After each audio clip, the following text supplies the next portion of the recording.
And to me, when I'm often asked, what is the most important accomplishment of this president, it is hands down what he has done for the judiciary.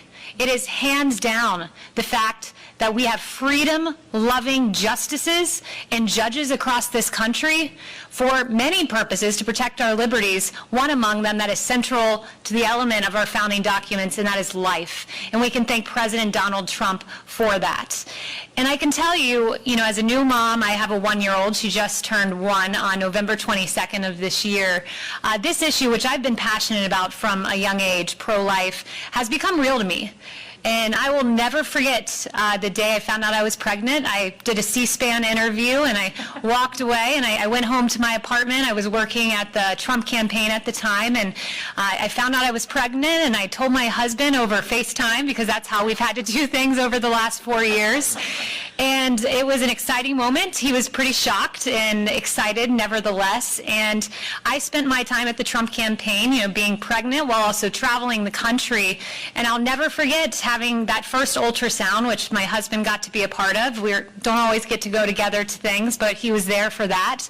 And to see that beautiful image of what would soon become baby Blake, as she's become known on social media, a tear rolled down my eye. And I was not expecting that, because that was a real baby just weeks into my pregnancy. And an issue that I had been so passionate about from a young age became materially real in my life. And each ultrasound, as you approached and you got the gender and you learned that this beautiful baby was on her way, to do the 3D ultrasound where you could just see every element. I saw her hand. I'll never forget her hand. Amazing moment in my life. I saw her leg. I saw in 3D. It was just a beautiful experience that we know today that babies are babies at the moment of conception. No excuses. And it is not about a woman's right to choose. It is about a human being's right to live.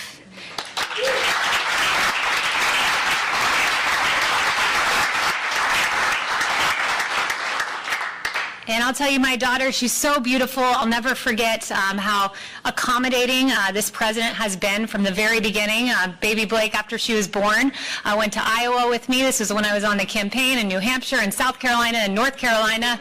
She has more immunities than anyone because she's been on so many planes. But when I got this job as press secretary, I knew it would be a tough one because I was a new mom and wanting to not miss a single moment of her life. And I'll never forget after I got the title of press secretary holding Blake, and I started to cry because I was like, I'm going to miss my little baby, and my tears started to fall on her face, and all of a sudden she let out, I swear, it was her first smile. And it was God's way of saying, you go do what you need to do. And I'll tell you what this president did when he first offered me the job. He said this, is your daughter going to be okay? Because he is a president that supports moms. He's a president that supports life. And there's been no greater partner for him in that endeavor than Vice President Pence, who's been an unmistakable voice for life from the very beginning.